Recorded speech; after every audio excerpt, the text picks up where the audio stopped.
3.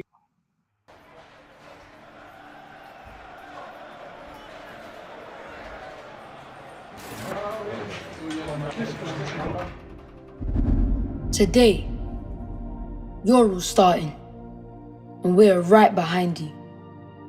So get out there and make that difference that we always talk about. But we aren't talking about going for fame or glory. The difference this time is hope. Because from hope comes everything.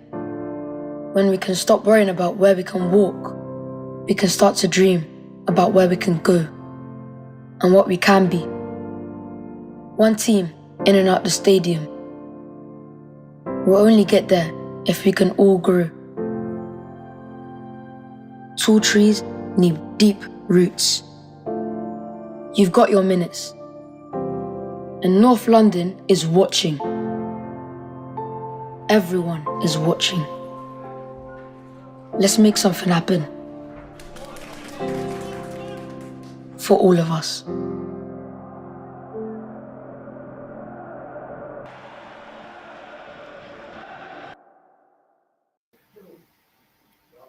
Good evening, guys. Good evening, everyone who's going to be in the chat, who's going to be on the show. Welcome to our Sunday show. What a show we're going to have. You know why? Because how do you think we played yesterday? How boring was that first half? Then how exhilarating was that second half?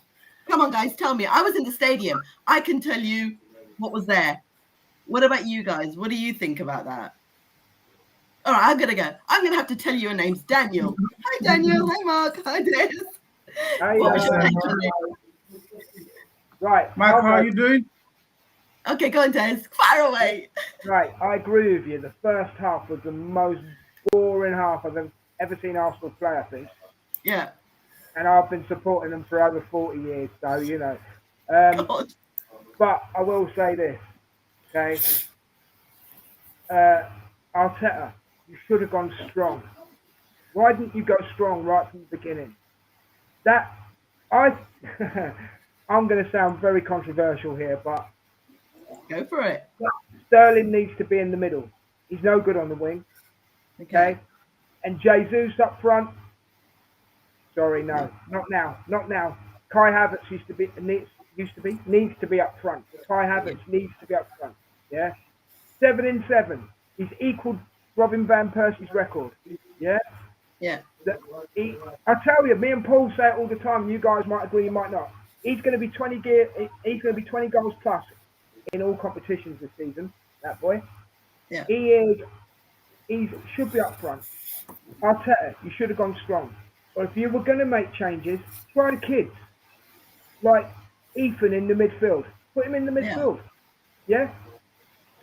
Sterling, what proved to me yesterday, Sterling and Jesus are bench warmers who come on when you're already winning 3. I just don't see it from Sterling. It's not going to be regular enough. And Jesus couldn't get a barn door at the moment, to be honest with you. Yeah. Which is a damn shame because he is a good player, right? But I genuinely think, and this is the last thing I'll say on it before someone else can have a go, I think, and I hate to say it because I rate them both, but we have surpassed Jesus and Zinchenko now. We have moved. They were good when they came in, and we needed them, but we've moved on from them now, I think. Right, let me throw a spanner in the works there. Don't you think, if you reflect back to this time last year, we were saying exactly the same about Havertz that we are saying about Sterling? We all thought he didn't fit in. He was still a Chelsea boy. Nah, I want this one. Okay, go for it then, Mark. Check my tweets. Okay. I backed Kai Havertz from the first day that he signed for Arsenal Football Club. I backed him from first day. So going back. I know you didn't. So if you to kind of answer both of yous, I would say 2.5 years ago, Jesus and Zinchenko were the ceiling of Arsenal Football Club to take us to the next level. They are now the floor of Arsenal Football Club, and we've outgrown them. And that shows the progress of our football club. And I'm okay with that. That's life. It's Arsenal Football Club. Kai Havertz is disgustingly good. Yeah. He's disgustingly good. If you actually watch, if you just want to watch a game of football and you watch Arsenal play, then you might not see what Kai Havertz does. He sacrifices for the team. He wants to be in pain because he'll win every duel and he'll fight for every ball. He'll go out to the right wing just to open up space for others to come through. Yeah. He's not a JA man. It's not about if he gets 20 goals, and I think you're right, Des. If he gets 20 goals, then fantastic for Kai Havertz. Kai Havertz is not about that, though. Kai Havertz says, my team are a way to win the He's a team player. And I have to watch where I'm saying that. We're a way to win the league, and I'm going to fight to make sure that we win the league. So, for me, he sacrifices himself so much, and he is an absolute leader on that park. And I had a pinned tweet from when he signed telling Arsenal fans, calm down regarding Kai Havertz. I have never said a bad word about Kai Havertz. Yeah. I could sit here tonight, and I'll sit here in the future and have a big smile on my face because I know for a fact I've always believed in this player. I see Daniel smirking there. He's going to come in with something. What are you going to say, Daniel? He's like, no, he looks like he's ready to do a confession. Daniel's doing a confession. Daniel can see it. I can see it. A couple of Hail Marys, bro. It's all good. It's all good. Go for it, Daniel. I don't want to come across as being argumentative today, so I'm just going to let the voice. Oh, please do. But on AFTV, on AFTV, you could go check my videos on AFTV. I've always been on the support of Kai Havertz when he signed for the club. I and Turkish had a back and forth about Kai Havertz during when he signed for Arsenal. So on the Kai Havertz train, I believe I am part of the people that bought the early stock of Kai Havertz when the stock was down. So I'm ripping. I'm checking this out, Daniel. I'm going for your receipts, bro. I'm going for your receipts. But so in aspect of Kai Havertz, I'm not surprised with his performance so far, being deployed as a 9 for Arsenal. So I'm not surprised how well he has been playing. But Des, I have to go back to what you said in regards to Gabriel Jesus and Zinchenko saying we have outgrown them. Don't you? I think we as Arsenal fans, we're quick to write off players. And for me, I don't think it's the right thing to do. The quality of the players you just called, the quality of the players is there. I just feel like they have not been able to have enough game time at the moment. And the lack of confidence is making their game look a bit poor. But if you're telling me now that Arsenal have outgrown them, I don't think it's the right word. If you told me now that what's his name, 18-1 should have started instead of the likes of Gabriel Jesus and Ryan Sterling yesterday, I will gladly, politely disagree with you, Des, because if you're not going to play Sterling, if you're not going to play Sterling and Gabriel Jesus against the like of Southampton, so when are you going to play them? We actually bought these guys for a reason, and as a squad player, you need game time to regain full fitness and match fitness. Look at Martinelli right now. 2-3 weeks ago, a lot of Arsenal fans have been asking for Martinelli to be sold. Someone even said he's going to drive Martinelli to the nearest club. So, but look what a goal and assist does. But that's always certain people. I mean, Daniel, you're already getting me going. This is going to be a tough show for Seema tonight. No, this is going to be a tough. I'm stepping in right now, and I'm saying to you, this game was the perfect game to start those two. Yeah, it wasn't a high-profile game. They're newly, promoted into the Premier League. Why not? I mean, he gave them that one chance, and obviously we all know that they did not do the job that they were sent out to do. So hence, I mean, when have we known Arteta to actually, do subs at 61 minutes? Can I just defend myself, please? Is that all right? Yeah, go ahead. Can I come back at the mud I'm having thrown at me? Okay. Number one, I'm not saying you're wrong. All I'm saying is we should have gone strong. And I think Sterling and Jesus, we didn't go strong. I'm talking Yeah. about playing Daniel, just so you know, just to clarify, I'm talking about playing Ethan in the midfield. I probably wouldn't have put Jorginho, no disrespect to Jorginho, I wouldn't have put Jorginho on. I would have had Ranieri there and let him get some Premiership time. That's what I meant. I'm just clearing up what I meant because I did say it quite liberally. No, that's, yeah. I was saying it quite liberally. But it's not a case of, I'm not saying that Zinchenko and Jesus aren't skillful players. They are, right? I just don't think Jesus should be down the middle. Jesus is better on the wing. Yeah, I would have played Sterling in the middle because that's where he scored most of his goals for Chelsea. Yeah.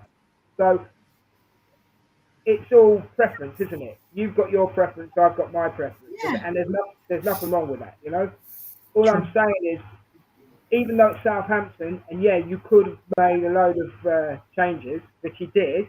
Yeah. We should have started stronger, I think. Yeah, I mean, Martinelli should have been on since minute 1. Yeah, that I agree with. I believe he should have.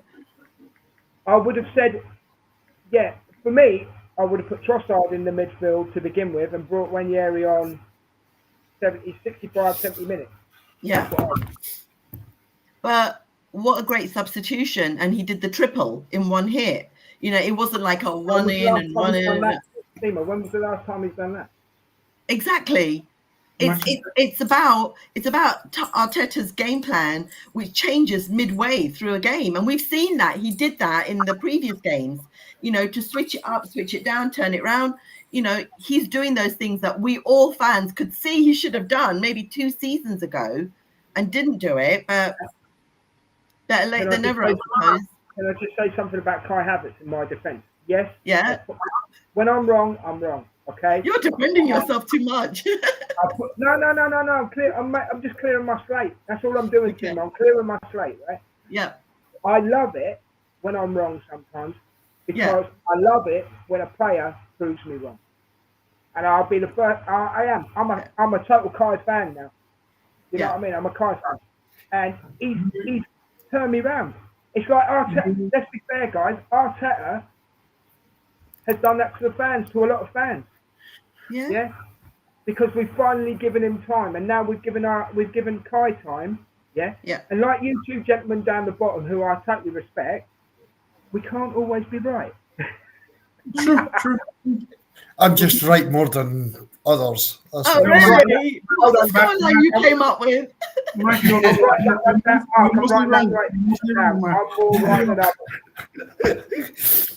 That's Actually, a receipt right there.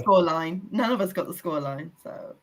Yeah. Why do you know? But Seema, in my defence, I predicted 4 goals in the match. What? No, that doesn't count. That does not count. That does not, Daniel. That is clutching at straws, bro. That is clutching at straws. You're not getting any extra points for that one. What I did say, though. Yellow card. Seema actually pointed out. That wasn't a guy. I'm coming to Seema's defence. She actually said that Southampton can be a bogey team for Arsenal. Yeah. She pointed this out. Sorry? She pointed. I said they always have been. They always have been. Well, they always have it. And especially, do you remember when Theo Walcott was playing for them? Oh, my word. Like, and I brought that up in the last That was part of 3-3. That was part of 3-3. Yeah, but I told you. Yeah. So Seema. So it's not something we cannot do. So but Seema did point out that they are a bogey team, and she worried. And I also pointed out Arsenal have not found the balance between attack and defence against low block teams at the Emirates. Yeah. Away from home, we could do that. And you could go back and check the preview, but there's your receipts there. Yeah. So we get like half a point each for pointing that out, Daniel, and you went for a straight 4-0. 4 goals is 4 goals, bro. No home or away. Yeah, and you always go that we never concede. Yeah, like a half a point off then. But that was a giveaway goal anyway. So how I just wish we stopped doing it. It seems at home we do a little giveaway to the opponents. I don't know why. Like because we're not finding the balance. Christmas presents for every fans that come into the away fans that come. Arsenal try to give them a giveaway to share back home. So, But Yeah. Daniel, I don't think we're finding the balance between attack and defence at home. See, away from home, how it weak was works. the giveaway, At though? home, How weak was Sorry? the giveaway? I mean, Sterling, It there was was. no way he was going to get a foul for that. He should have just got straight back up. Yeah. And then everybody's out of position, and Yeah. Southampton went it long. did, Des, honestly, bro, see for me, regardless of Sterling going down or not going down, you've got the best defence in Europe, and you've got one player, Without and one position, ball, an Archer, does Saliba, Yeah. does Gabriel, and does goalkeeper. It is not Fernandez good is enough. right. Let's break it down. Fernandez's long ball was great, right? You've got to remember, we were going forward. Defence were out of position. And when you play a long ball like that, if you've got it over the defender's head, there's no way the defender's going to get back. No way. Yeah. Not on God's green earth. But Right? no, but the defender was back. Saliba was back in place. Yeah, and Yeah. With that ball, Archer, Saliba was there, Gabriel was there, Rhea was there. There was no. who was meant to be at the right? Who was meant to be at the right? It was Partey. And I'm not knocking Partey Partey. here. Yeah. I'm not knocking him because I thought he played quite well considering he didn't want to play in that position. Yeah. But he's out of position, Mark. So, Yeah, exactly. But he's out of position. So again, this comes back he's to. inverted. Sorry, He's Seema, we're inverted. not trying to take over like your host said, but it comes back to the lineups. I done a 15-minute preview on this channel saying next I was time there. where right back. This was my concern. Yeah. Okay. Yeah. Thomas Partey should not be. No disrespect to Thomas Partey, and I'm not Thomas Partey's No. biggest fan. Everybody knows it, right? Yeah. But he should not have been playing at right back. Not at all. What gets me is, right, Tomiyasu was on the bench, right, comes on for Partey. I would have just put Tomiyasu on right at the beginning. Yeah, he literally only got 10 minutes, didn't he? Then- So, not even It's that. minutes. Yeah, there is And- because it's and- 9 minutes extra time. So, yeah.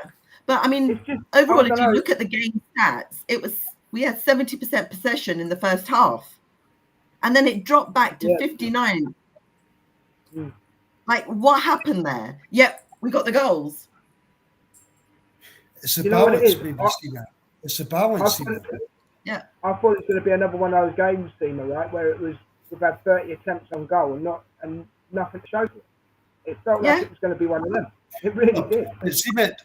But Seema's just pulled up an amazing start there, and this is what I've been arguing, and this is actually correct.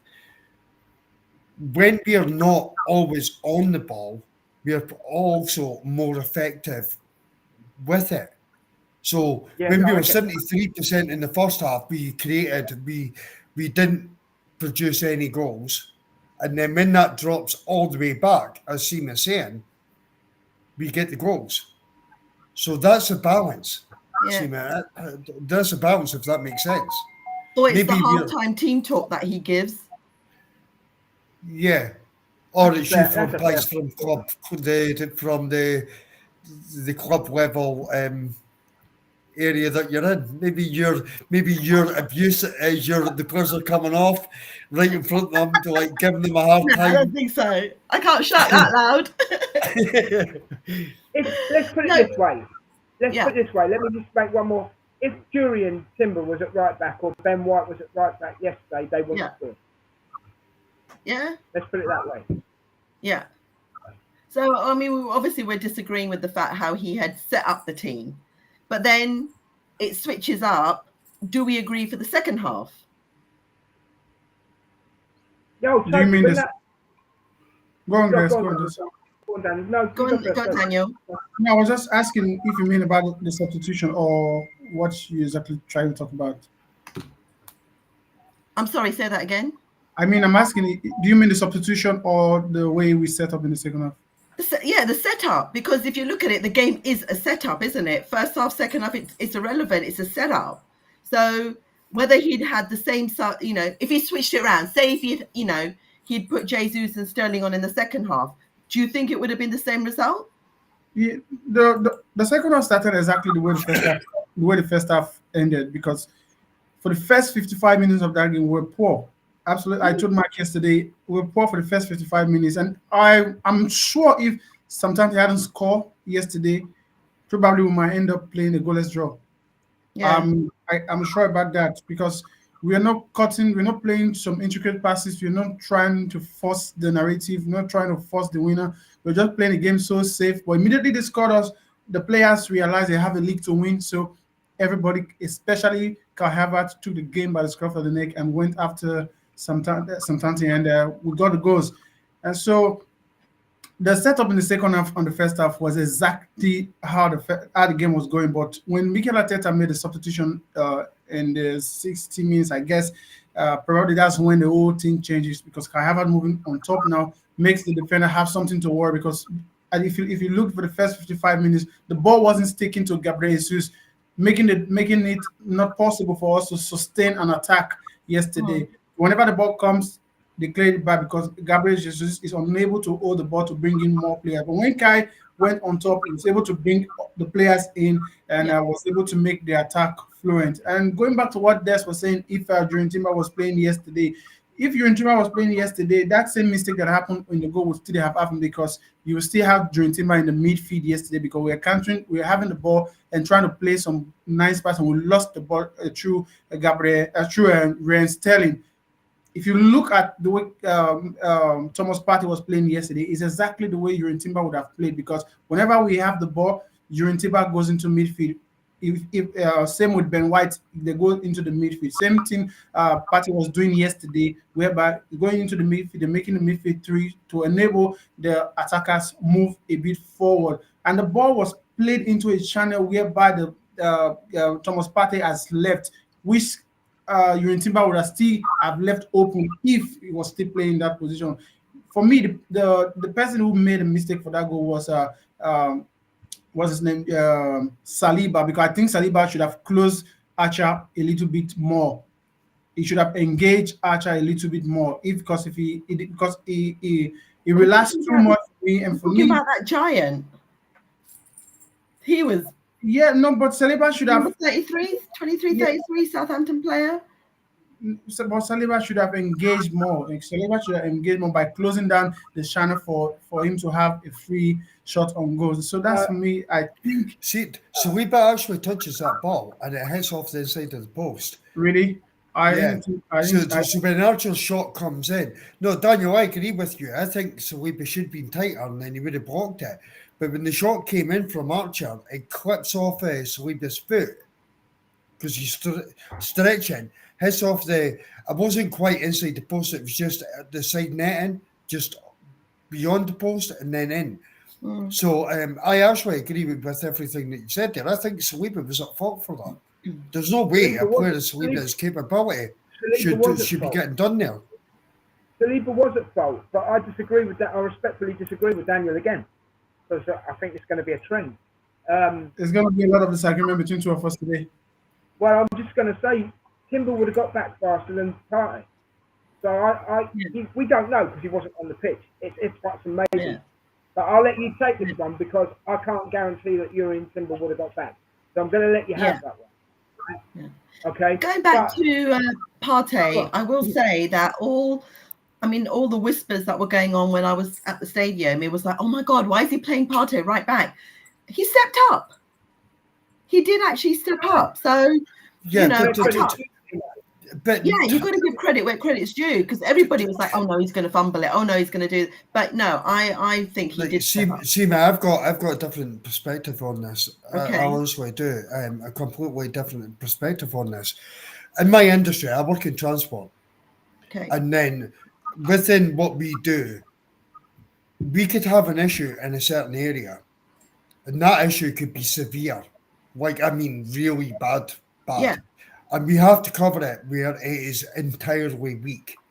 So what we do, rather than put square pegs in round holes, we'll let that be weak, but we know that's our focus that day, to surround that weakness and isolate it, and make sure that we get as much effort, support, anything that we can do to make sure that we could fulfill our day and make sure that that works out correctly. Yeah. For me yesterday, and I said this, I done a quick thing on the game. I felt it was very square pegs and round holes from Arteta. Yeah. Where we didn't have a right back. Daniel said Josh Nichols in the preview show. I would have said that would have been a weakness and leave it at that. And we could have left the rest of the team as it was. We're moving into an international break as well. You've got to remember that. So there's a period of that happening. So we could have isolated just one area rather than have so many changes and not be as fluent. Now, if we were going to make changes and not be as fluent, give me Lewis Kelly on the park and get me Ethan Waneri on the park. I think Josh Nichols is still a little bit. He's not quite ready to take it on. He's very nervous in that game. So now he's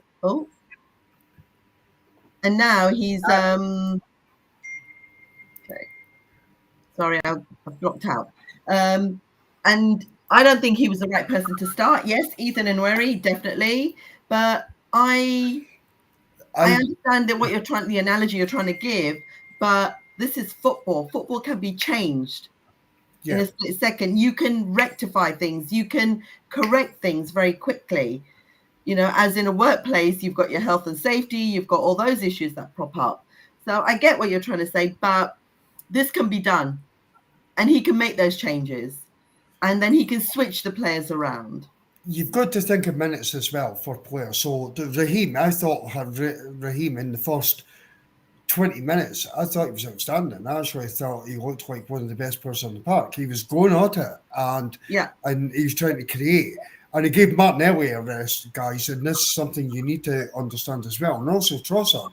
Two of them were on the bench and they were ready to come on. It was just, I just felt that there was too many square pegs and round holes in that lineup. And unless, and I get what you're saying, Seema, with Josh Nichols and Daniel, I didn't come for you the other day with that, but even if Josh Nichols was the only alteration to the side, I think we would have won comfortably in that game. Yeah. Because I think the defence would have controlled that. Yeah. So for me, it was, I hate the fact, and I do hate it. Thomas Partey is not a right back. Yeah. And he's aging. And I'm sorry to say that. He's experienced, he's aging. But he's the next best thing that Arteta had to go with. It wasn't like he wanted to. He didn't feel confident enough to put someone else in. But then you're moving so many pieces around. Where what I was to get back to my analogy, what I used, I would only have one. Yeah. And that's it. We're bringing Jesus in. We then bring Havertz back into the 10 or midfield. Yeah. There's too many movements. We're bringing Sterling in that's not played any games. Yeah. I appreciate that he has to get his minutes up. So again, when they are in the training ground, okay, Mark, they're everywhere. They're not playing their position. They're training at every angle. They're not training in the same angle. So hence they adapt to the game. Yes, within the game. Yeah. Seema, if that's the case, then why if on the training pitch I agree to do everything, right? Why are they called centre backs? Why are they called midfielders? It should just be Saka. It should just be. You see what I'm saying? End of the day, when it comes to the game, you play a position, don't you? Yeah. And let's I agree with that too. But they need to know. They need to know what a centre back does. They need to know what the right back, and then the format is there for them to know. But what I'm talking about is that switching it within the game. Because everyone is talking about, the right back wasn't right, but let's look at it from this, right? Yeah. So I'll keep it as simple as I possibly can. Yeah. Partey turns up at the ground, right? The team sheet is on the notice board. We've all been there, haven't we, with the team sheet on the notice board, right? Yeah. And he sees that he's going to be in right back. The first thing that would have gone into his mind is, oh shit, basically. Yeah, Yeah. definitely. Yeah. But that's not true. That's not true, in Oh. my opinion, because Thomas No, of course Partey. it's Daniel, of No, course no, it's no, true. no. Listen. Daniel, it's true. Thomas, Listen to me. Thomas Listen, Partey has. let me land. Thomas Partey. Daniel, let me land. Daniel, let me Thomas. land. Okay, Daniel, okay, let me land. okay. Right? Okay. What I'm saying is, he's going to be annoyed because he's being put into right back. Yeah. That doesn't mean that he's going to. Don't get me wrong. That doesn't mean that he's going to play worse or he's going to do it. He's going to do it because this is how Arsenal operate. We are a team. Yeah. Mhm. Yeah. So the thing is, though, when you're not playing your natural position, it makes you nervous. Yeah. And you may play nervous. Yeah. You see what I'm saying to you? But these players, these players are paid a hell of a lot of money to not be nervous within a game. No. Yes. Hold on a second. That'd be like saying, okay, Raya, you're playing up front. You know what I mean? No, I don't think he wouldn't put Saliba up front, would he? He wouldn't put Gabriel up front or Calafiori up front. I'm being ridiculous. That's why I'm saying it. That's what I mean. That's what I mean. I don't care how much they're getting paid. They're still human. Yeah? And if you're not playing in your natural position, you're not going to play right. Okay. So Daniel, give me your take, right? Give me your take on... Seema, please let me just say something that's to say. Yeah. Do you know why I disagree with you, Des? Thomas Partey actually started his career as a right back. Thomas Partey has played over 40 games for Atletico Madrid as a right back. That's why I'm trying to make you understand. That's why I'm trying to make it. There's no way he would have disagreed with that. There's no way he would mourn because he's played that position over and over again. In his career here in his career here in Ghana, he started as a right back. That's why Mikel Arteta trusts him to play that position. That's the only reason why. Let me ask you a question. All right. Is right back now part of his natural position? No. No, but there you go then. There you go. Conversation ended. No, conversation hasn't ended. Reason because the conversation. This is brilliant. It's not his natural position. You ask the question. At the moment, it's right back currently Partey best position, and I gladly told you the answer no. But Thomas Partey has played right back in his career before several times. He started as a right back here in Ghana. So that's what I'm trying to make you understand. That's what I'm trying to make you understand that he has played there several times. He knows the drill of playing. The drills of playing as a right back. So there's nothing new to him. The only problem Thomas Partey have right now, he doesn't have the legs to overlap, going and coming. That's the only problem Thomas Partey have right now. But the IQ and the positioning of being a right back, he knows it already. He's done it over time in his career growing up. So that's the reason why I'm not saying you're wrong. I'm not saying you're wrong, but I'm just making you understand that he's played that position several times and he knows the drill of playing as a right back. Okay, one more question. I'm going to run to my next question. How's that? Oh, can I just do one more question back at him, please, Seema? Go on. I've got one quick point. Okay, so would you rather have Saka on the wing or at left back? I'd rather have Saka on the wing, definitely. All day, twice on Sunday.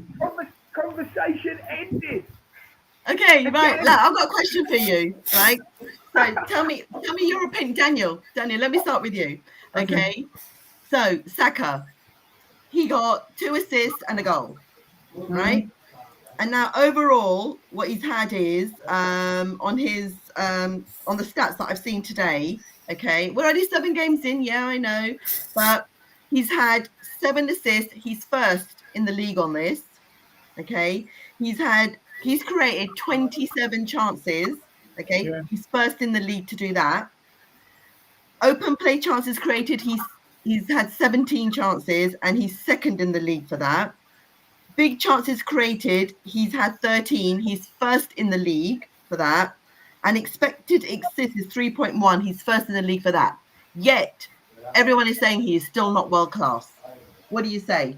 And by the way, I don't have Haaland's stats on that. And I'm taking it, he's definitely nowhere near probably the top 8. the only people that thinks that Saka is not yet world class is Tottenham fans like Jamie O'Hara because they don't know football. I think Jamie O'Hara is just pain that it was let go by Arsenal when he was a youth player. So probably he still have the eight in him and seeing a young player growing up from the academy, making it big at Arsenal, it still hurts him to date. So probably that's the reason why he has the anger to say some stupid stuff because you can't look at those numbers, you can't look at those performances from Bukayo Saka for the last 4 5 seasons, and you come to the conclusion and saying Saka is not it's not a world class player. Yet same person will come and tell me that Palmer is a world class player, Phil Foden is a world class player. Yet you want to tell me that Bukayo Saka is not. I don't care. Well, anyway, if they think that Bukayo Saka is not world class player, good for them. For me, Bukayo Saka is my world class player, my star boy, and I'm going to stand him. I'm going to support him, and he's going to lead Arsenal to greater things. So that's all I'm after. I don't Okay. care about those Tottenham Yeah, noisemakers. yeah. Some of these pundits also stated Cole Palmer's better because he's consistent. Did he score today? How is Kopama more consistent than Bukayo Saka? It's mind blowing. It's not mind blowing. Really? It's No, not it's mind not. blowing. Really? I don't get. I'm going to Most absolutely say most the opposite. I'm going most to say of the this opposite. most of these I'm going to say pundits the talk opposite. most of these Saka is pundits not talk from world the class. backside. Most of these pundits talk from the backside. So Hold on, sometimes how I is Saka not world class? Daniel, yeah, Saka is not world class. Saka is Because world class. he's not world class, and I'm going to tell you Is why he's not world class. is Yemin Lama world class to you? Yeah, I'll give you it. I'm going to tell Why? you why Saka is not world class. Who You is? see every time, single time someone says Saka's not world class, it Which goes right every hour. winger is world class then? No, let me give my explanation and then I'll give it. Saka is not world class because every single time someone says he's not world class, he goes up a level. And every single time that someone says that Saka is not this, he goes up a level. They raised So the bar Saka, basically. so Saka will never be world class. See, when Saka retires, I will hold Okay. my dues and I'll say you became the best player in the world. Yeah. Until that point, I do not care. This guy's GA. This guy is sick. Yeah. He could have the horriblest game in the world and he produces. But the more criticism he gets, the better he The gets. better he gets. Yeah. Keep it coming. Keep it coming. Yeah. Well, there you go. He agrees with you, Daniel. Yeah. I'm not agreeing. I'm not agreeing. Des is going to throw the spanner. I was actually thinking you were gonna tell me. I was actually thinking you were taking the conversation somewhere else and tell me that Bukayo Saka is not world class. It would have Go been a on, long, Des. it would have been a long show for the two of us today. I've run out of tools. I can't throw any more spanners in. No, I've got to agree with that. I mean, people probably think I'm picking on Daniel with what I've said before, but I'm not. It's just an opinion. I agree with Okay. everything Daniel said. I agree with everything Mark said, but I'm going to have my Yeah. take on it. Yeah. What the hell do you have to do to be world class? The kid plays every single minute. Yeah. It's stats don't lie. It's XG No. don't. All these new letters that they've come out with, XG Yeah. don't lie, right? Yeah. He plays every single minute of every single game. He gets kicked around the pitch, I don't know how much, right? He's that good, they always have to put 2 or 3 players on him. So Yeah. you tell me, Exactly. Jamie O'Hara and all you Tottenham fans and all that, how is he not world class? And in Yeah. your team, who's world class? Oh yeah, don't tell me. Mickey van der Ven. I'll leave it out. You know what I mean? Do you know what I'm saying? This kid, from Yeah. day one until the day he stops lacing his boots up, will be world class in my eyes because he's already proved it. And just because he hasn't won anything with England does not mean you're not world class. You Yeah. can play for your team and still be world class, right? Yeah. Because he's got the skills, he's got the ability, he's got the talent, he oozes it. Yeah. I mean, end of the day, someone said earlier, I don't know if it was Daniel or Mark, it could have been one or the other. Martinelli's had a rest, right? When does Saka get his rest? Do you know He what I mean? doesn't. He He doesn't. doesn't because he's that vital. Yeah. But then we are, in fairness, we are missing vital players at the moment, right? But we're Yeah. still winning, guys. And don't get me wrong, it's not the way we would like to win. Sometimes it's a bit dirty. Sometimes, you know, we get, like yesterday with Southampton and the other week with Leicester, we get caught out.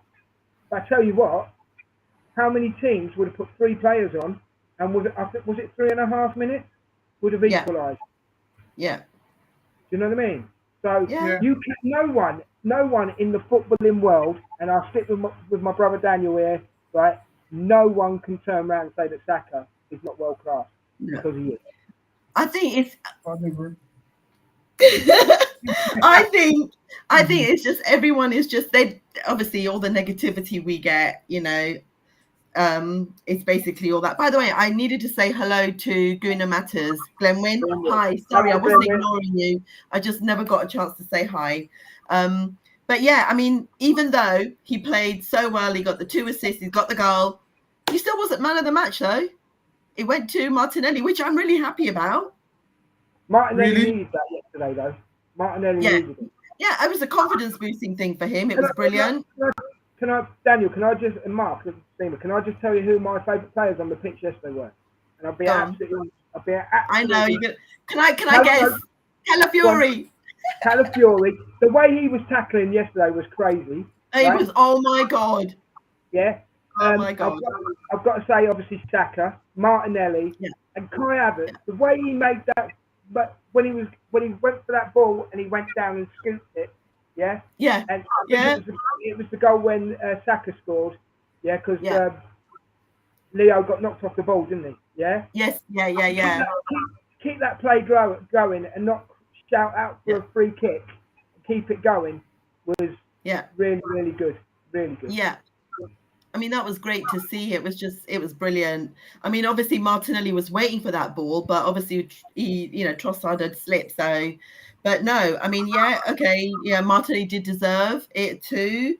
But you kind of felt like, oh, Saka. But then, I tell you what, though, what was your take on the fact that once Jorginho handed over the captain's armband, it kind of felt like there was a change. Because Saka gets the armband and he's more like interactive, more vocal. Because I could see from the bench that Arteta had to keep telling Jorginho to do certain things, whereas with Saka, he kind of doesn't. It doesn't have to. It's like he's sort of like telepathic. I mean, what was your take on that, Daniel?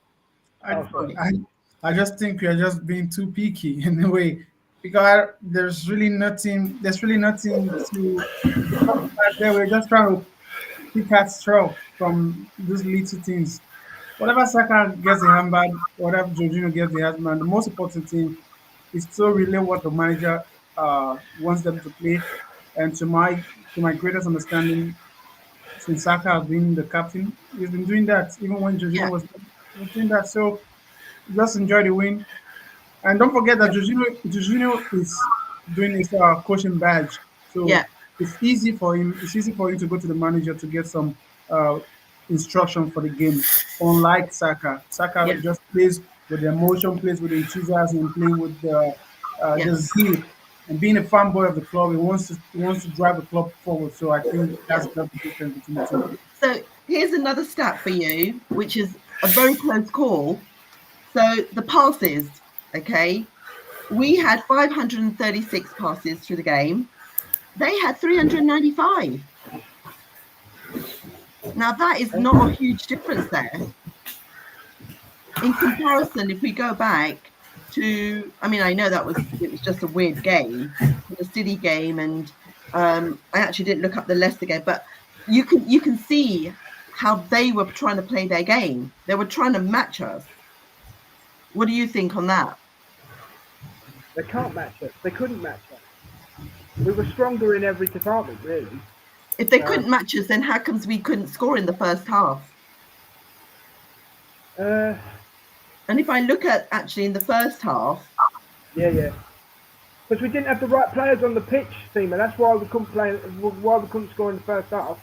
Well, in the first half, it was 313 passes to 146. Oh, yeah, because we had the 70%. We had the 7%.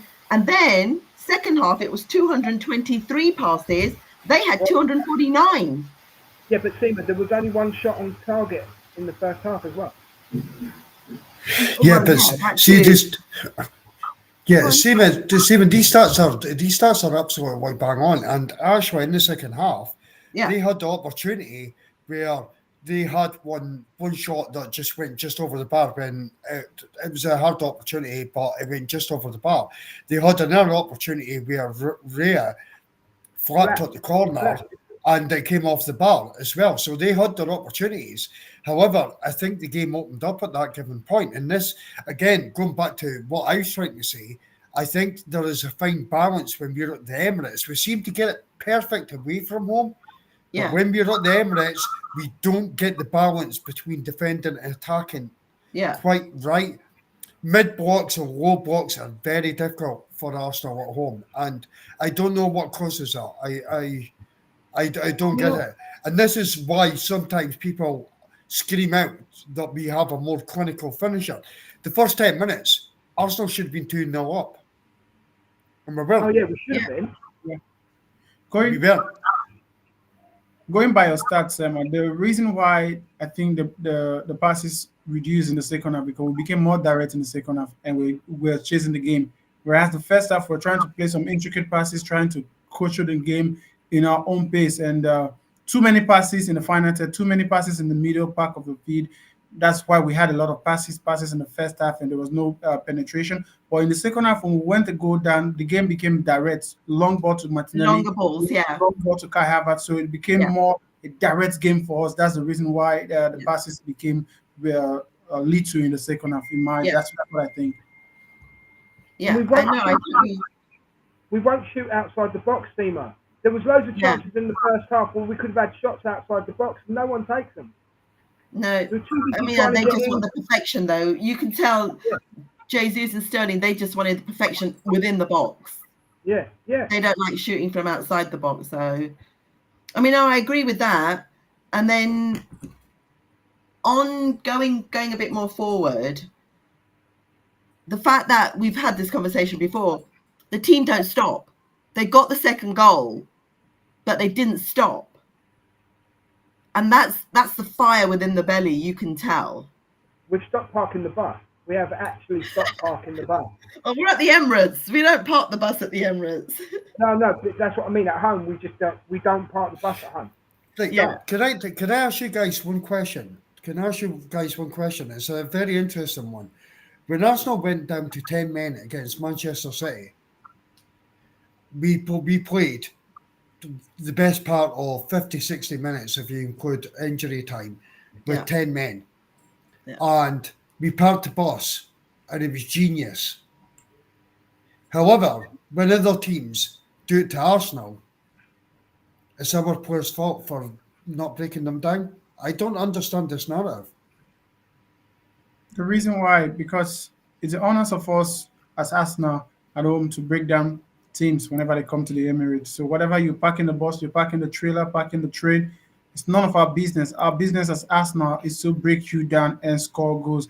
That's the reason why Manchester City were getting a lot of bashing after that game, because if you are the best team in the world, if you know how to play, if you pride your game on those 1-2 intricate passes, then you have to break down a team parking the bus. But Daniel, then you have to come out and give credit to the opposition. Of course, you give credit to the opposition. What I would say is Arsenal are a big scalp to take. So when you come to the Emirates and you're playing against Arsenal, teams want to bring us down. Okay, so here's one of the stats that maybe can answer a bit of your talks. Tackles success rate, the success rate in the tackles, right? We had 75% success. They had 66.7%. We had They weren't that far off from us. So their tackles were sorry? That's because they were defending well. They were actually defending well. I know we still scored 3 goals. But however, if they were just defending, Seema, that is a brilliant start. If they were just defending, why did we have to make the same tackle rate as them? Yeah. Yeah, but hold on a minute. They must have been defending well, right, Mark? Because at the end of the day, we didn't score in the first half.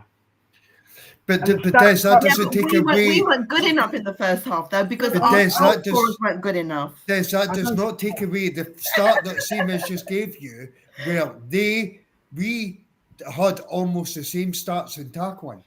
Yeah, but don't the stats start from as soon as the ball is kicked, Mark? Sorry? Do the stats not start from the moment the ball is kicked, from the kickoff? Yeah, this is Yeah, the overall so- game. Who's to I mean, say if you that want those- it in the first, I'll Yeah. tell you what. I'll give it to you. I'll give you the success rate in the first half, right? Go on. In the first half, it was even. It was 80% each. That's what I'm saying. So most of their tackles would come in the first half. That's what I'm trying And then to in say. the But if you're attacking, you're not defending. So why are you making so many tackles? But then, and also in the second half, it was 72%, 72.7%, and theirs was 60%. Well then, Mark, let's break it down then, right? The tackles we were making must have been in the midfield. Because they weren't getting into the final third. Hold on. In the Hold first on. half. They weren't getting... Midfield. I'm sure they can give me that. We must have been making our tackles in the midfield because they weren't getting into the final third. In the first half or second half, because in the second half they were getting into our penalty area too Yeah, much. no, I meant the first half. I'm talking about the first half, Daniel. They weren't getting into the final third in the first half. So we must have been making our tackles in the midfield. And then Daniel, going back to the long passes, you know, both teams had 34 long passes each. Wow. 34 each. So there was no difference there. So what's going on? Yet the stats are very different. It's expected for teams like Southampton to play that kind of football against Arsenal, long passes, long balls, because that's the only way you're going to get change out of Arsenal. I know they try to play from the back, but if you see, whenever you try to play from the back against Arsenal, we're going to press you and we're going to counter you whenever you try to play games like that. So the only way they could have get to Arsenal was trying to play a long ball, and which they realized after losing the ball so many times. But I think when they scored their goal, they felt too much confidence and tried to play again from the back where Saka nicked the ball and passed to Gabriel, passed to Kai Havertz and scored the goal. So it's no surprise for me that they had same amount of long ball as we had, but our long ball came in the second half. But also overall in the game, the passing accuracy that both teams had, we had 90.1% accuracy, right? They had 85.3%. The duels that were going on, 100%. imagine those. So why are we not giving them credit? Why are we not giving them lost. credit? They lost. How can you give credit to a team that lost 3-1? How can you give credit to a team who scored a goal and conceded 3 goals? But Daniel, you could do that because they've came to the Emirates Stadium. They're up against the mighty Arsenal. They're up against the mighty Arsenal. This team is a relegation candidate. We're favourites to win the Premier League. The credit they have is scoring the 1 goal and taking that 1 goal back to St. Mary, wherever they come from. That's the only credit you can give to them, so they can go back in the 17th, 18th position. I'm not going to give them credit for coming to the Emirates and trying to. Daniel. Arsenal. You're harsh. I'm not harsh. Hold on. Arsenal walked onto that pitch yesterday complacent, right? They walked on that pitch as if it was 3 points nailed to the post, right? Every Arsenal fan went into that match with a mindset of beating them 5-4, 6-7. Yeah. So what do you expect? It's because we as Arsenal, we're expected to beat teams like Southampton. We're not expected to beat teams like Southampton by 1 goal. We're expected to beat teams like Southampton like 3, 4, 5, 6. So the players know their quality. The players know what they can do. So that's why you can see them playing the way they played yesterday. The only thing that's saving me tonight on this podcast is the fact that another ladies came into the house. Hold on 1 second then. Are you saying that they deserve credit? You're going to go argue with him. Hold on. No. I'm arguing with you, Mark. Mark, I'm arguing with you for a second, right? Are you saying we've got to give Southampton credit because Rambo was in goal or something like that? Because we don't. Daniel's right. We don't need to give them credit. They came and they lost. I don't give them credit, but the stats are showing something, right? I'll give you another stat, and then you can argue about that as well. The shooting stand on my head for 10 accuracy. minutes. But what difference does it make? No, but listen to this. Overall shooting accuracy within the game, Arsenal were only 20.7%, right? Southampton were 25%. Do I care? And yet we got the 3 goals. Right. Do So I care? in that note, can we just- listen to Aisha rather than just to arguing? Go on, Aisha, give your take on it. Aisha, come through, gorgeous. I sat there, I walked in that ground, I thought sun's shining, I've just been down Holloway Road and had some Turkish food, I'm good, let's go and watch this game, this is going to be a good, easy 4-5-0. Then I started looking at the first 20-30 minutes and my gut went and I went, oh my God, I'm sat here, it's Aston Villa all over again, right? Because we have this horrible habit of thinking when we've got something in the bag, we sit back and we don't try. And I saw stupid decisions, stupid things passes that shouldn't have existed, going to players when you're staring and they were doing that thing. Why the hell are you passing it constantly back to Raya? Why are you doing this? Why are you not passing it forward? Why are you not trying to break them? Are you scared of going against Rambo? Do you not want to see him in your... Like, it was really frustrating. And then when they scored, I went, it is Villa all over again. I was like, I do not believe this. But then all of a sudden, they made the switch, putting Martinelli and Trossard on, and the game totally changed. The and I energy thought, came, Aisha. The energy was there. yeah, the pace was back. The bottom line is Southampton don't have pace. But look, we can love Rambo all we like, right? But he's a professional footballer and he's got a job to do. Are you trying to tell me that he's not gone like, right, this player will always play this side. This player gets really tired when you do this. This player did. Of course he's going to have given them information. That's his now current team. Any player would do the same because that's what they're expected to do. Any of you go and work for a big corporation when you've come from another one and that corporation goes, right, what's the best ways to hit this corporation on a tactic, blah, blah, blah. You are going to tell them because that's your current employer, right? Forget loyalty. Loyalty's not paying his wages now. And I said to my mum, I went, I'm telling you now, they have worked out how to play us, partly because they've watched and paid attention on how to play us, but because he's coming back to where his home was and he's not going to look like an idiot, right?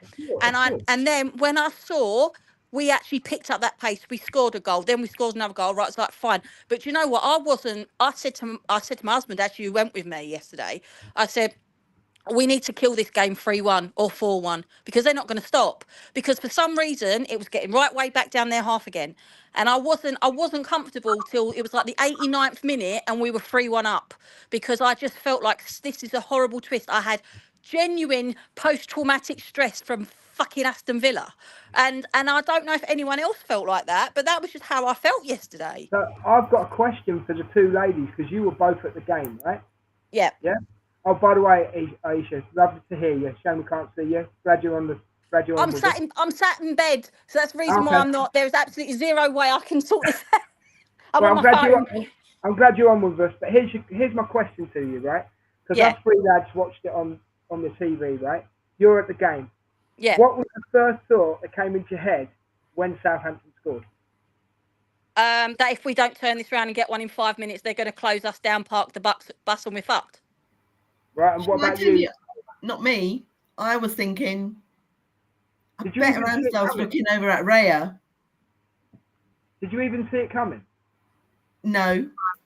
I did. Yes I and did no. see it coming. They were pressing a lot. It was exactly what happened with Leicester. They scored exactly after we went on at half time. Yeah, that's true. Literally within 6 minutes. It was the spot. You could just literally mirror both those games. Yeah, the fact that they'd gone on and scored, and and just that, like, then it was like shock. Like, what? Do you know what? See, for me, I actually felt that the goal when they scored, I was frustrated, but at the same time, I actually felt, thank God, because this is the way to kick us. This is going to kick us into, it's going to kick us into life. Yeah, that is true. I mean, Seema, what do you think about my analysis then? Because, like you said, you was there. Did you feel the same as me, or did you think it was different? No, I mean, I was very optimistic, and we brought that up, didn't we, in the last podcast about about the Ramsdale thing, and him knowing and I was having this talk with the guy that sits next to me. That Ramsdale knows how each player will work, and don't you think Arteta would know that too? Or Yeah, no, all the exactly. players No, I would know agree with that that. too. Yeah, no, I agree I'm with not. that. I'm not talking to you like don't you know, but I'm just saying that I was saying. No, I know you're not. Andreas as well, that they would know that going into the game. Hence, they would do some other. They tried different set pieces, so it was there. It was there for them to they knew the fact that Ramsdale would know them. But my take was I wanted to see. I literally saw the goal and I was like looking at Ramsdale, like I wonder how he's reacting when we got the first goal. Yeah, I tell you what, something else that made me quite. At first, I didn't like it, but then I was like, okay, I feel like really sorry for him now. I don't know if it was the same where you was, but us in the North Bank, they were singing number one, England's number one, and they were singing like there's only one Aaron Ramsdale. And at first, I thought they were taking the piss a bit, and I was getting a bit annoyed. But then I realised what they were actually saying was, "You're better than this team. You shouldn't be with this team. You should be with us." I don't know if you heard that, but the Southampton fans were singing, Aaron Ramsdale left Arsenal because you're shit. Yeah. And we all laughed. Our side was all, to the right of, because I've got the North Bank to the left of me and I've got the clock end to the right. So everybody on the right side was just laughing. So I don't know if the North Bank side picked it up, but it was actually quite funny. The fact that this was going on, and there he is. He's just like. Did you see the video of what he done beforehand? There was a young kid when he came out training, and he went over and signed the young kid's top. Like the guy, I said this, Daniel. You've got no sentiment to players. You're like, I won the league. End of. No sentiment. It's Arsenal Football Club. Nice right. Do that. I was coming for you on that before you brought yourself up. Bro, I'm coming for you. I think, because I was telling you the other time. There's no need for sentiment. You said it. You said it, Aisha, perfectly well, because you worked for this club before, so you know the drills, you know the tricks, you know how the corner. If you look at our corner kicks yesterday, he was coming for everything. Why? Why do you think he was coming for that? Because he knows this guy. How can I be having some simple? Mark was ready to sing Aaron Ramsdale's name before even going onto the pitch yesterday. So you were saying it in the preview that you're gonna clap him, you're gonna sing his name, blah blah blah. I'm not built up for that. When you play for Arsenal, you leave Arsenal, it's none of my business. Whenever you're playing against Arsenal, a goalkeeper at Southampton trying to outdo my Arsenal. I'm sorry, bro. If this is what you've got to rely on to break us down, you've got issues. Right. I don't have issues. Absolutely. Guys, let me just step in. Can I say hi, Hannah? Welcome on board. Oh, she's big up. I'm a Liverpool fan and I got a bit excited when City initially conceded. Always false hope, but I'm sure we all celebrated that too. Actually, I'd like to add something here, Hannah.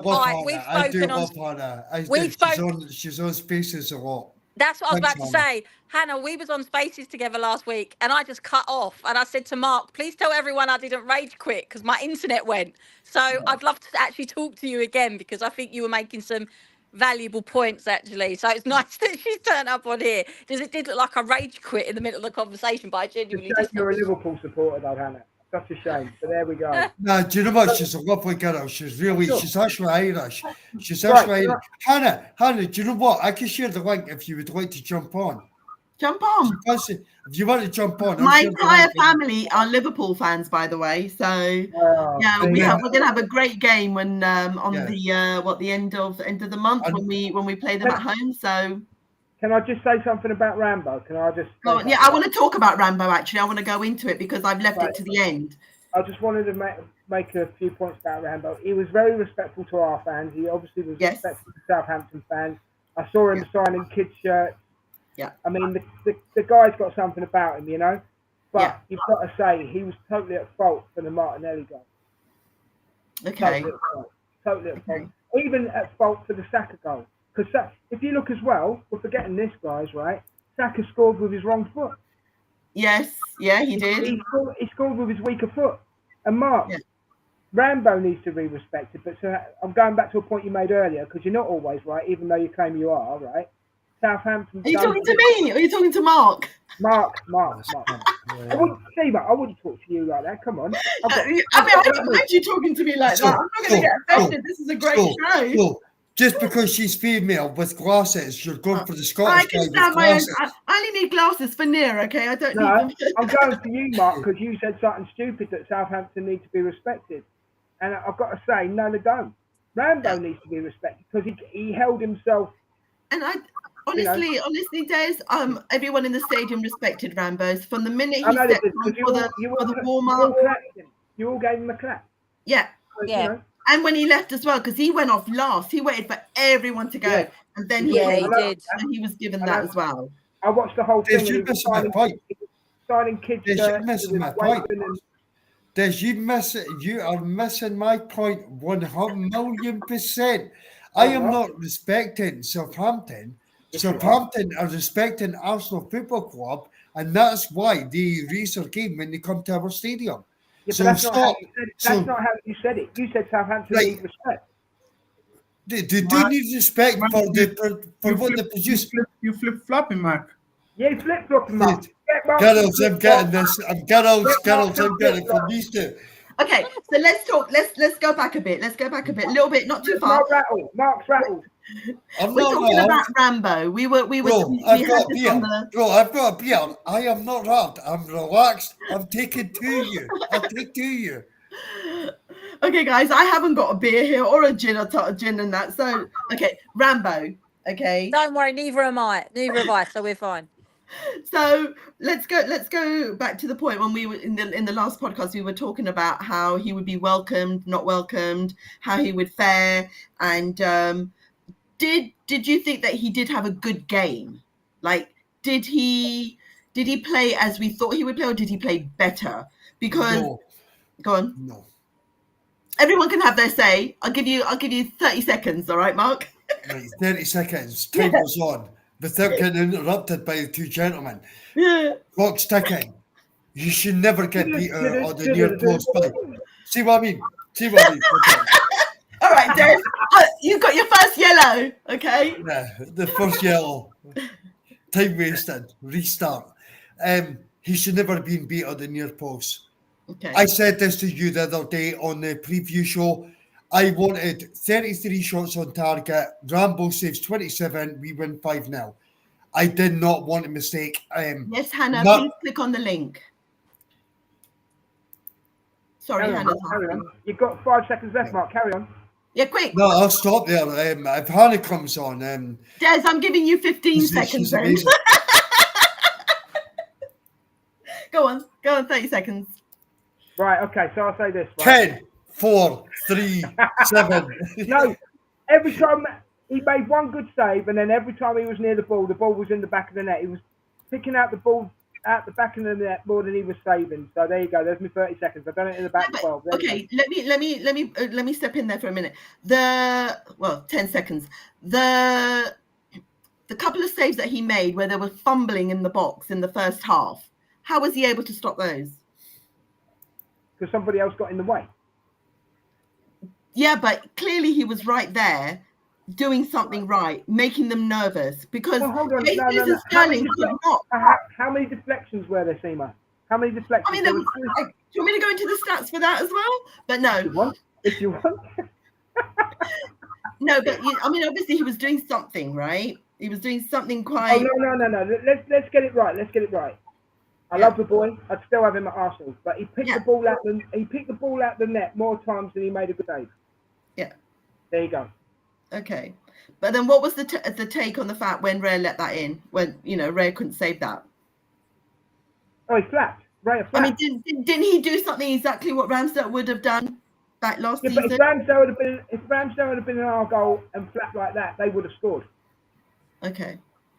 Daniel, you can have your say. Rare recovered well. Yeah, I'm going to give Daniel a minute because he's been really good at this. Come on, Daniel. You keep asking me questions. No, he's getting a minute now. That's fine. I just think you guys have been harsh on Ramsey's performance yesterday because he actually had a good game. Yeah. The goal of Martinelli I don't think we should be blaming Aaron Ramsey for that goal. They should be blaming the defender for allowing Bukayo Saka to whip that ball in. Because if you actually look at the way Martinelli finished that ball, it was a low finish. It's easy for a goalkeeper if he's using his hand, but it's harder when the ball. Because if you play football, Mark, you've played football before, so you know when it's low, it's hard. It's difficult for the goalkeeper to make it because the proximity of Martinelli hitting that ball towards where Ramsdale was standing is so close. It's so difficult for him to save that ball. I don't think we should be blaming Ramsey or bashing him on that. Although I expected what I wanted for him to concede as many goals as possible to give Arsenal the 3 point. That was what I was saying the other day. So at least he did his job the way I wanted him to do. So good on him. Now you can go keep clean sheet against Manchester City. You can go keep clean sheet against Chelsea, Liverpool, whoever you want to keep a clean sheet.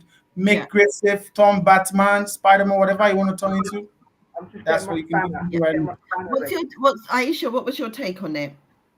I think when your best player in your team is your goalkeeper, you're going down. Sure. Because Aaron Ramsdale is clearly the best player that team's got. And he shouldn't be there. And I think he should have gone to Newcastle if he was going to leave us to go to anyone. When that what's that, Des? I thought he'd end up at Newcastle, to be honest with you. Yeah, I mean, I personally think that it's soul destroying for him that he went from being with us and then losing his position to Raya and then finding himself in a club that has got 1 point so far this season. And I just think that I don't think he was the worst player on the pitch yesterday. I don't think he was. I think he had a good performance, to be honest with you. And I think that when you are the best player on the pitch and you are meant to be the last line of defence, there's big problems. And I don't think that we can give him anything but respect. I won't respect Southampton because I don't think there was much there to respect, but I will respect him and I will respect the fact that he came back. And when you could clearly see when everybody was singing England's number one, I mean, he had his back to me at that point because I was literally looking down at him when it was the second half. And you could see all he wanted to do was turn around and clap these fans that were singing this at him. But he knew the minute he did that, he's going to be leaving his goal open, isn't he? But it was sad. It was very, very sad. Yeah, Aisha, see just on that, Seema, before you come through, do you not think, just before you bring Hannah in, who's a new guest on the show, that he could have replaced Alisson at Liverpool because they're pretty shit? Oh, I think Hannah's the best person to answer that. yeah.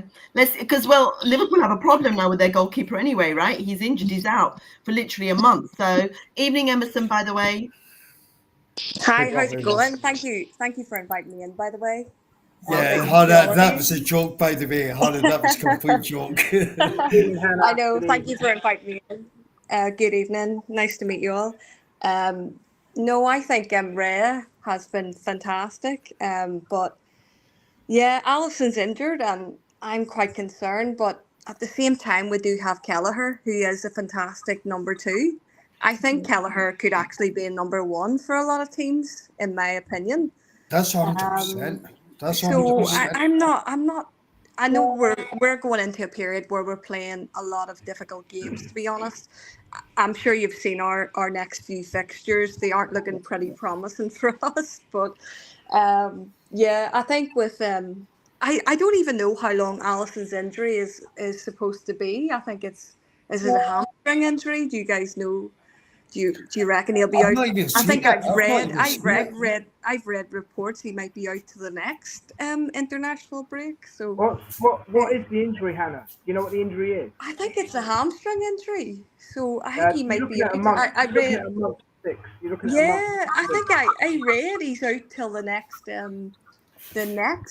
international break. Can you believe there's another international break? Oh, it's ridiculous. And the only thing I read today was about Havertz, to be honest, how he's not going out for the next one. Yeah, but don't you think that's precautionary? That's definitely precautionary. You know, we don't want them to get injured because once they're back. Seemingly, Saka's got a toothache and he's not going to be able to make the England squad either. That's how it should be, though. That's how it should be. Yeah. Yeah. Okay, Hannah. Can I just on the goalkeeper thing, Mark? Just give me 1 minute. On the goalkeeper thing, where Daniel said that Daniel, I'm not Yes, picking you're on on a you. yellow card. Don't forget you're on a yellow card. You're No, treading no, a- no. Don't forget that, Dennis. you're on a yellow I'm not card and you're picking. treading a very thin line. I don't know And I, if the do you I know don't know what? if the I don't I'm know if gonna the risk official the we red. have today is an England referee. No, I'm I And gonna don't don't risk the know. forget, red, mate. Daniel is in the managers. Daniel is in the That's it. managers section, giving his You know what? end of I'm game gonna risk. talk. Thank you, I'm gonna risk. Aisha. Thank you, Aisha. Thank you for No, no, reminding no, them. no. I'm gonna risk the red here, right? As I've played as a goalkeeper, and I have got a bit of goalkeeping knowledge, right? Mhm. Theoretically, Daniel, a goalkeeper should save any. Put my teeth back in. Sorry, should save everything at his near post. He should have saved that by Martinelli yesterday. Near post. Should have saved it. I'm just saying what it's in the goalkeeper's handbook. Genuinely. A goalkeeper, that you'll find that teams make loads of excuses now when a goalkeeper doesn't save something at his near post. Right? But it's page 1 of the goalkeeper's handbook. It says goalkeepers should save everything at their near post. So you can blame Rambo for yesterday's goal. I don't want to, because I don't want to disrespect the boy. But he should have saved it. So there you go. Okay, Yes I've and no. got a question for you, Hannah. Hannah? Yes, no problem. Yeah. Yeah. Hi. So who's the Liverpool's third goalkeeper? It's Jarrod, isn't it? The guy that played yesterday. He's our third keeper, and I think he done actually quite well for what he had to come on Okay. to. Kelleher was ill, so Yeah. he wasn't even on our bench, so we had to actually play our third keeper. And I Oh think he done wow. pretty well considering. Yeah. So yeah, it was. Emerson. I was sweating. Don't get me wrong. I was sweating towards the end, the last 15 Yeah. minutes.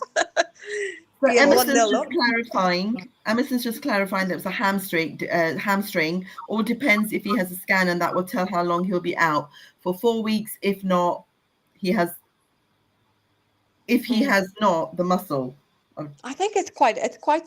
I think with Alisson, he's quite an injury-prone keeper.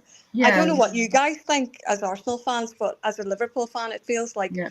there's always something that happens every season. Even when we won the league in 2020, Yeah. he was out for a period of games, and Adrian actually had to play for Yeah. a period of games. Well, And Hannah, my entire family are Liverpool, so yeah. yeah, we have this banter all the time. So we talk about both teams. So they're also on the thing about Alisson as well. Yes, So, yeah. I'd be No, more concerned with their third goalkeeper than our third goalkeeper, because our third goalkeeper isn't getting paid by Arsenal. He's getting paid by having his paper round on every single morning. He's about the 16, isn't he? 16-year-old. The 16-year-old, yeah. Oh, bless him. I think the thing with Liverpool is we do have a very capable number 2. I think he's very good. Like we've Yeah. seen Kelleher play against Chelsea in back-to-back League Cup finals, and he saved us. Do you know what I mean? In penalty shootouts. So Yeah.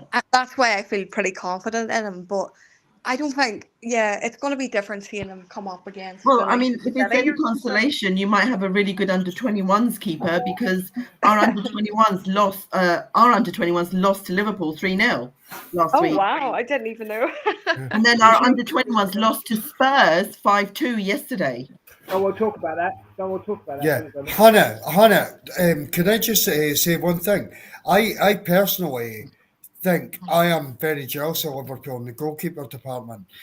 We were talking about Ramsdale, obviously going over to Southampton, but I felt that Arsenal matched Liverpool with the 1-2 with Raya and Ramsdale. Mm-hmm. And you guys actually have that. See, if we have Ray gets injured, I personally believe that Arsenal football, our goalkeeping situation drops like massively. It's like I can't explain it. It's almost like having Haaland up top, and then all of a sudden you've got Eddie and Nketiah. I know Well, what you mean, talking but of- I think on a positive note though, goalkeeper injuries are quite rare, to be fair. So I think Raya will probably be fine, but I think Arteta made. I think a lot of people were kind of baffled by Arteta's decision to bring in Raya initially. They were thinking, what is he doing? You know, Ramsdale is doing well, but Yeah. I think Ramsdale was the guy that came in and stabilised you to get you into the top 4. But unfortunately, he just wasn't good enough to sort of take you from that point to winning the league. And I think Ray is that guy. I think he's nearly as good as Alisson. And I think he's maybe been just as good as Alisson this season. So Yeah, you see, I think I didn't think it at the time because I was feeling exactly the way that obviously most Arsenal fans were, but now I'm starting to think about Arteta's done something very, very clever. So we've had a lot of penalty decisions against us. We've had a lot of incidents. We've had a lot of controversy with the refs over the last sort of, I'd say, 2 seasons. I'm starting to wonder now if Raya was brought in because he's an incredibly good shot stopper. And I'm wondering if he's thinking we need somebody that's going to stop penalties going in if we have to either have penalty shootouts in a cup competition or Champions League or whatever, or if we have a decision that doesn't go our way in the box. And I think that, the more I'm seeing him play, the more I'm actually thinking that that's probably something behind Arteta's decision. But if I was Arteta, honestly, I'd be looking at buying a goalkeeper in the January transfer market. I know that Arsenal traditionally don't do a lot in the transfer market in January, but I just think relying on him when your second is cup tied and your third, like we said, is 16, I don't think, especially when you've got arguably the best defence in the league at the moment, why would you be leaving your goalkeeping position exposed like that? Yeah, no, that's a good It point does there, seem a bit Aisha. silly, doesn't it? Go on, Des, what was that? It seems a bit. Yeah, I agree with Aisha because Yeah. I would have kept Rambo personally, but I know he didn't want to sit on the bench. He didn't want to be a bench warmer. I know that, but I'd have kept him because you've got Yeah. strength. You're not going down too many levels if Raya has to have time off. You're not going down too many levels if you put Rambo in goal. So I agree with Aisha. It doesn't scare me that he puts a 16-year-old in, but it would if it was the Premier League. I mean, when he was playing the other night, I wasn't bothered. But in the Premier League, it's a different story, Yeah, because that 16-year-old could go up against Haaland. Now, honestly, what's going to be the outcome of that one? Yeah, exactly. That'd be, yeah. Well, he proved it in the actual game, didn't he? Because he stopped himself. Instead of committing, that's why they scored. He stopped himself, didn't he? He didn't commit. The Bolton game. Yeah. Yeah. So, if he'd have committed, I think he was scared he was going to give a penalty away, to be honest with you. But I think if he'd have committed, they wouldn't have scored. But that's my opinion. Hannah, is it true that Nketiah scored against you? Sorry to interrupt you. I was going to ask, when is Odegaard due to be back? Oh, no. We don't know yet. We don't know. I think November. We don't know, but a lot of Arsenal fans have pointed out something recently, and I'm quite optimistic about these fans' eagle-eyed observations. Those new Arsenal Aries clothes that have been brought out, the big advertising, all the behind-the-scenes Instagram videos that have been released. He's quite clearly walking around advertising the clothing. Now I know there's a very big difference between walking around and running, but for a professional athlete like that, there isn't going to be that much difference. So I'm quite optimistic it's going to be, like Seema said, probably about November. That would be lovely. We play you. We play Arsenal on the 27th of October. Don't you think those adverts were done before the injury?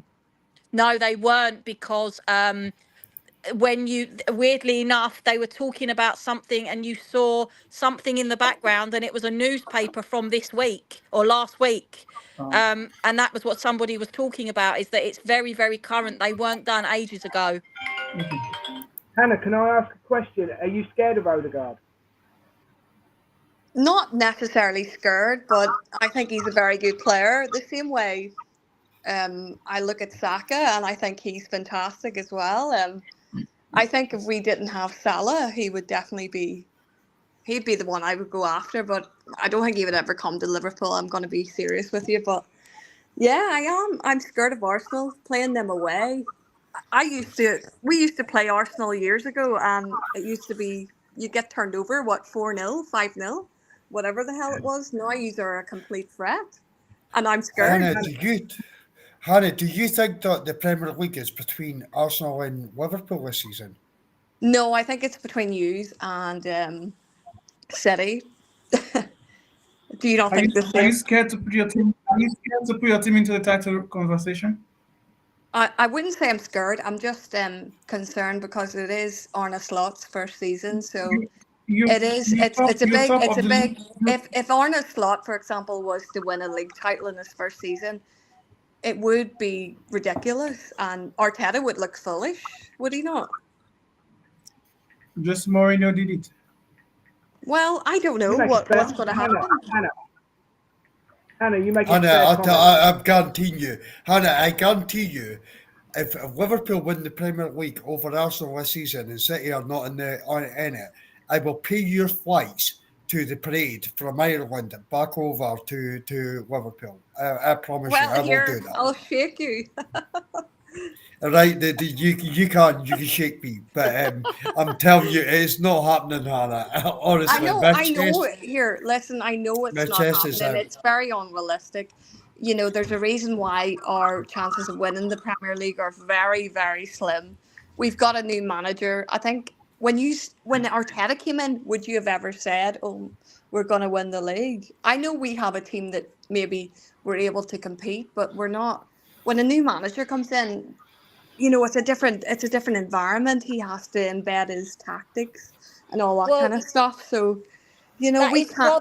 well, that's true. I think the difference between your Liverpool and our Arsenal under Arteta was that we were having a really, as I call our like vanilla period, where we literally, I can't even. I was saying this to the guys the other day. I can't name a starting 11 perfectly for the last like 10 years because there's been like meh players in every single one that just go out my head. Like I couldn't name you a full, you know, but that was the team that Arteta inherited. Slots he's inherited Klopp's Liverpool, and that's a different scenario to what Arteta inherited. And if he was to win the league in the first season, I wouldn't say that was embarrassing to Arteta. I'd say it's a credit to the continuity that Arne Slot has actually done with Liverpool in keeping the same mantra that Klopp actually brought in. But at the So, same time, I also think that we're not talking about one elephant in the room, and that's that all of a sudden Chelsea are coming up the back door. And I still think you need to keep an eye on them because while we can make fun of the fact they've got 52 players and 13 goalkeepers, they've still got a squad that is not going to have a problem if they suddenly get an injury. And now they're starting to find I, their foot. I think you're right. I think you're right in what you're saying about Chelsea. I think they're looking pretty good under Maresca. I think they look actually a lot better than what they did under Pochettino. And I know they did draw I think it was Nottingham Forest. We did lose to Nottingham Forest earlier on in the season, and everyone laughed at us. Can I just cut in? Are we doing the Liverpool show now? Yeah, No, sorry. I'm just I saying. just want to get. I just thought because I need to do my homework then. I better get on the stats. Oh no, I was gonna No, get to I that. love it honestly, and I love it because I've got something. I'm And so what you're saying, sorry. I could go back to my brothers and just give them a bit of a whipping. So Aisha, brilliant, thank you. Yeah. I'm so sorry, by the way. I didn't mean to tickle. No, and I definitely want you back on. I definitely want Yes, you back Des. on when we do play Liverpool before and after. Okay, are you going to be coming to the game? Do you go to the away game? I'll wait till Seema's finished. Hannah. I've not been to an away game. I go to Anfield though. Oh, okay. I like that. I'd love to go to an away game. Aisha, what you just said about Chelsea, you've just made Daniel hyperventilate. He's having to calm himself down. Wait, Daniel, Des is speaking for you now. Yeah. That's a first. Rightly so. He actually cares. He's caring about you. Rightly so.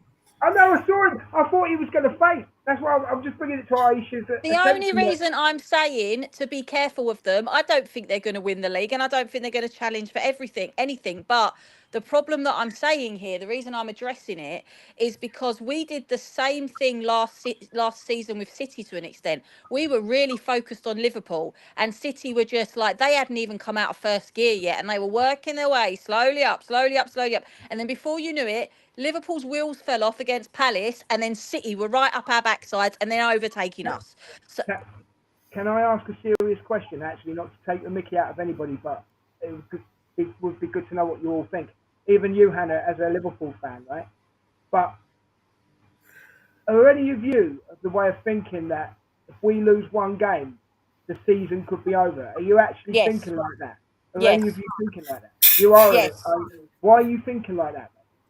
Because you're in a situation where there are going to be other teams that are not going to drop those points, and that too many times in the past, look at the season when we went, 2-3 years ago, we went, was it 8 points clear, and we had it in the bag, and then we just went on a run of stupid losses, and I'm petrified that one loss turns into 2, turns into 3, and that the morale goes down, the wheels fall off. I don't want to see that again for this team. But I think because Aisha, so let me just jump in.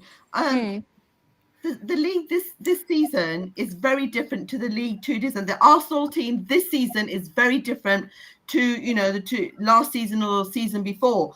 There's fire in the belly. There's they're raging. I feel the same. I'm glad.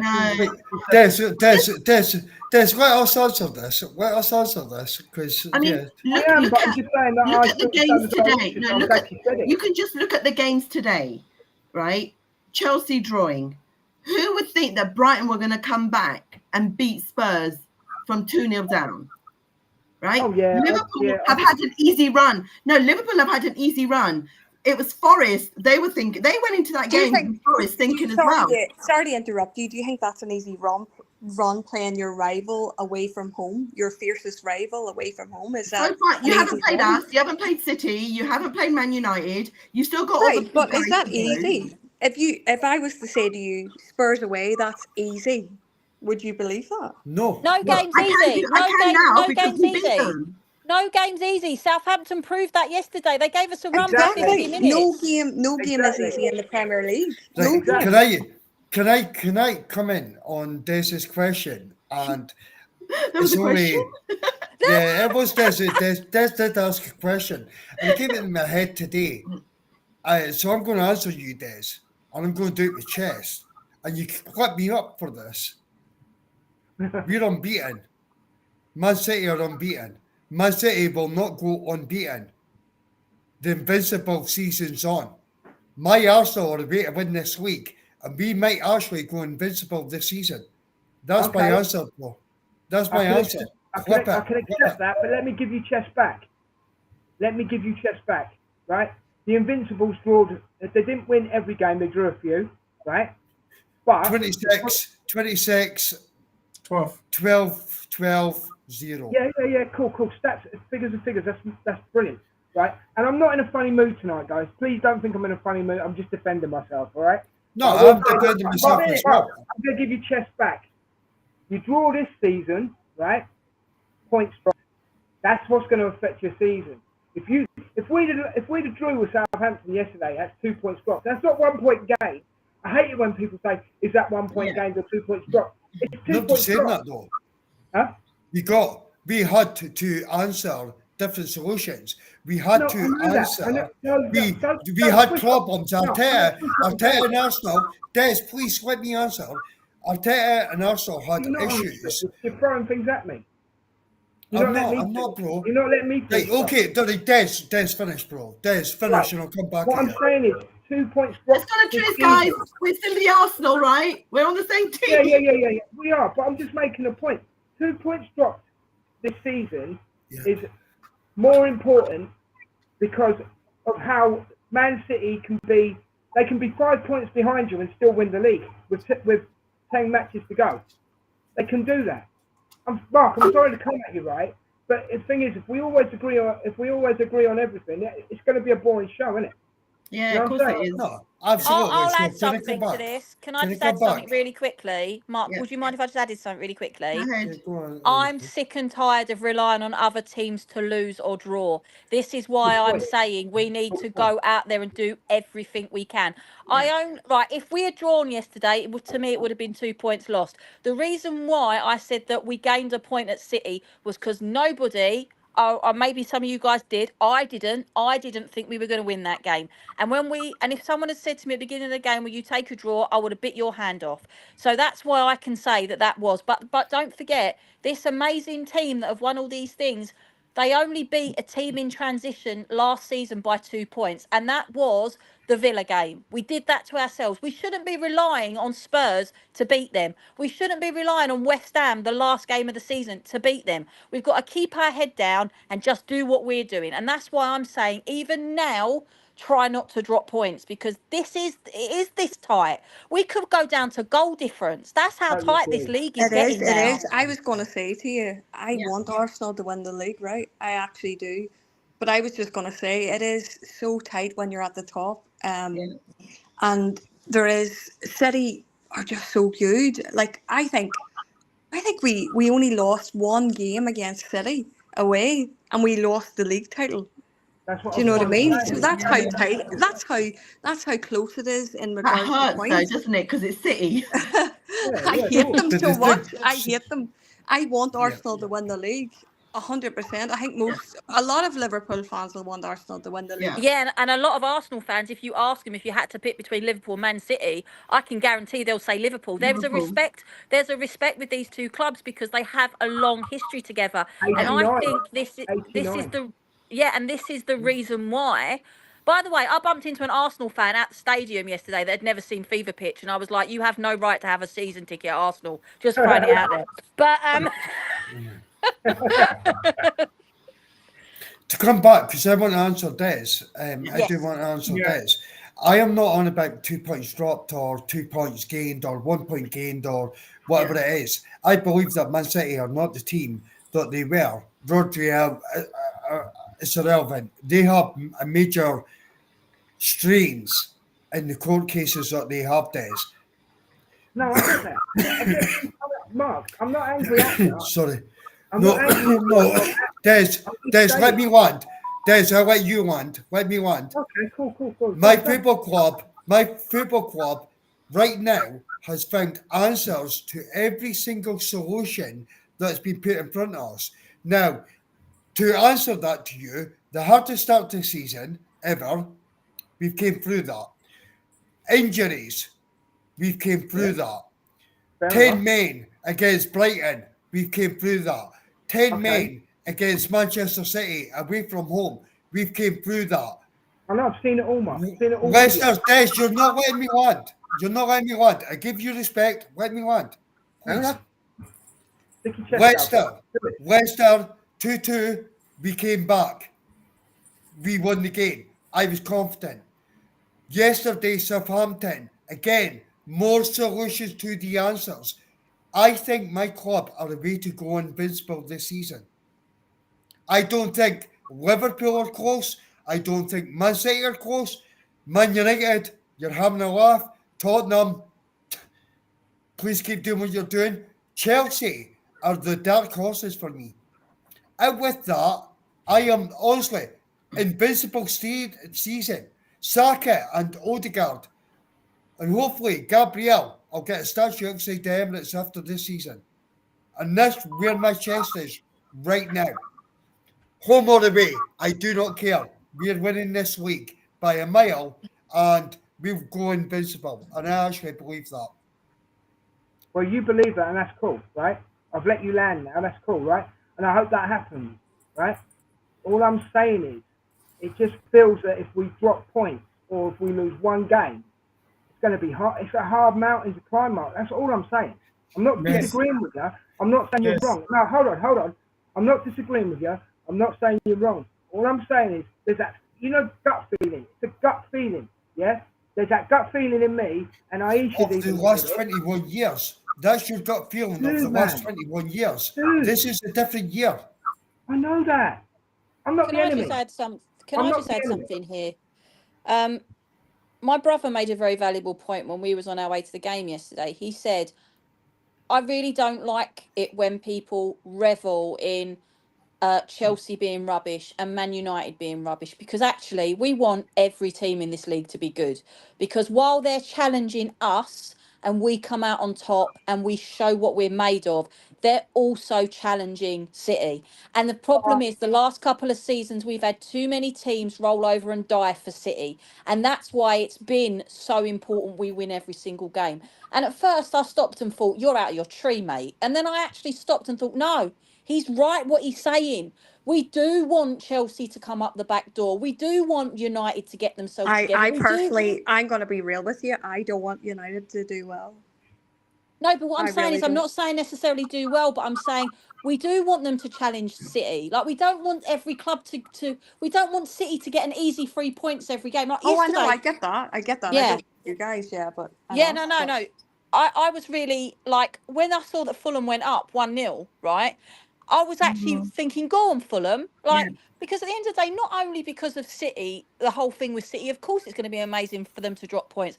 But I really, really wanted Smith Rowe to do well against them. I really want him to have a positive impact at Fulham, because I want him to give Fulham something that he couldn't give us. Of course, I still want us to turn over Fulham and to an extent put him in his place. But that's only because I'm an Arsenal fan and I don't want to lose the points. But the bottom line is, we don't want this league to be 4 good teams and bloody 16 crap ones that are just fighting for relegation, and which one's not going to go down. We want these teams to try to challenge these clubs. We want them to 100%. challenge us.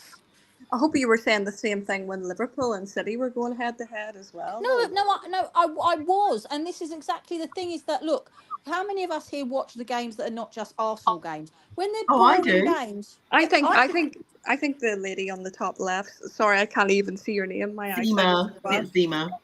Yes. I was going to say your family are Liverpool supporters, so Yep.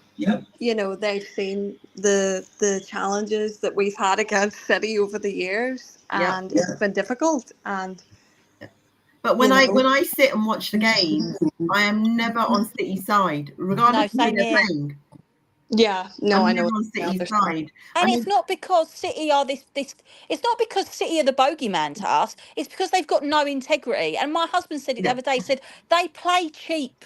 Even when they play with quality, they play cheap, right? Liverpool don't play cheap. Man United never play cheap. It was fun to watch the rivalry between Man United and Arsenal. It was fun to. I remember that 89 game. I remember my uncle is a massive Liverpool fan. My dad is a massive Arsenal fan. I remember my dad banging pots and pans in his face and cheering, right? That's the rivalry that you want. It's not, this lot are a bunch of jokers. And I But don't care what they've won. They are a bunch of absolute corrupt jokers. And if they get found out for what they really are at the end of this season, I'm not going to feel sorry for them. I hope they do. I really hope they do. I hope they get found out for the cheats that they are. My husband's just 100%. brought me up a bottle. My husband's just brought me up a bottle of water because he can hear me going on, and he's like, "She needs a drink," right? No, I was gonna say, I hope they get done for the cheats that they are 100%. But yeah, it's hard to compete against them. You can't deny that they are fantastic the way they play. I was thinking when they were down 1-0 yesterday, I was thinking, oh, could it be the day where they're gonna lose finally? But something in my head told me they're gonna come back and win, as they always do, and they did. Unfortunately, this is the team you're up against. Unfortunately. by the way, Hannah, I have a friend who actually has driven Mo Salah a number of times.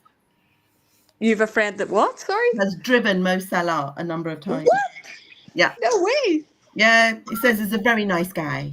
He Oh, looks lovely. very nice. Can we just actually address the one mystical thing about Liverpool that I want to know this season? It's not new managerial tactics. It's not what their new kits are going to be next year. Has Mo Salah had hair plugs? Because that's actually really, really bugging me. His hairline has had a new resurrection. It's definitely gone. You know, it's definitely gone in a new direction, and I think that's, you know, there's something interesting going on there. So I need to know. That's what I need answers about. I don't care about your tactics. I need to know if he's had plugs. That's all I care about right now. I don't know. He looks good though, and he looks the same Mo Salah as he always does and scores goals. So I'm happy enough. I like it when he's got long hair because he looks a bit like a scary hobo, and I just prefer when he looks like a scary hobo. But that's really off topic. I'm sorry, everyone. Right. I was going to ask you about Saka. A lot of and sorry, I was going to say about Havertz. A lot of Chelsea fans I'm seeing on the timeline on X and Twitter are saying they're thinking, oh, I'm so glad we sold Havertz. Kai Havertz is crap and stuff. I think that's quite offensive when he They're won actually them a regretting it Champions now. League. He won them a Champions League for one. And Havertz has actually scored quite a lot of important goals for Arsenal. So I'm quite confused by that. No, Hannah, they're regretting it now. Yeah, of course they are. Yeah, it's projection now. Yeah. It's projection. It's like, oh my God. They got 50. Sorry, they got Daniel. 50 crap We seem players. to run away with the show and we've left you out today. I'm so sorry. No, I'm actually enjoying the conversation. Would you like to give a press conference now? Depends, Yeah, please do, Daniel. Daniel, give us a press conference. depends on who is asking the question.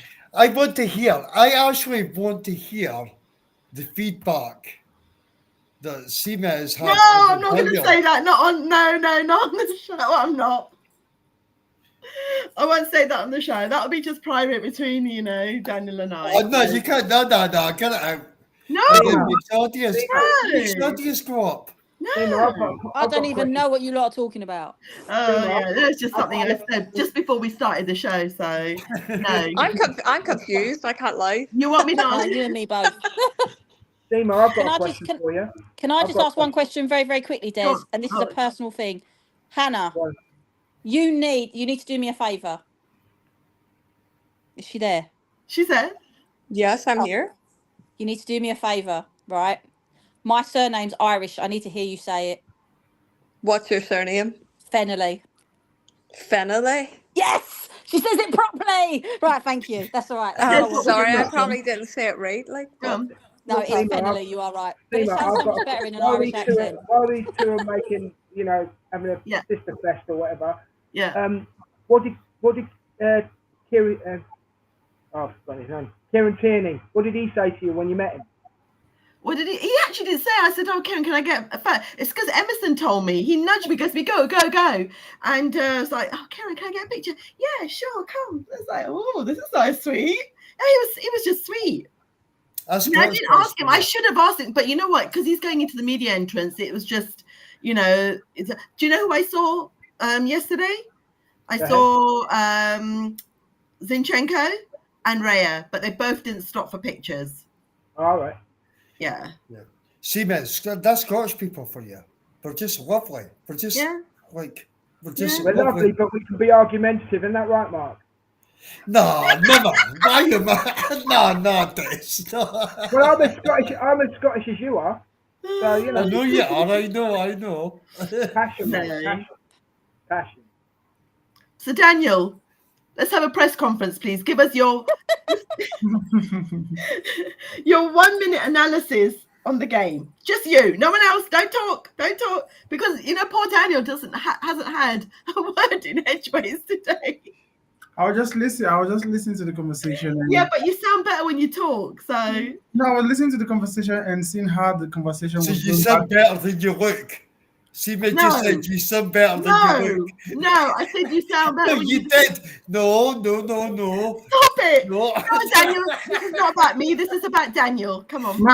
Mark.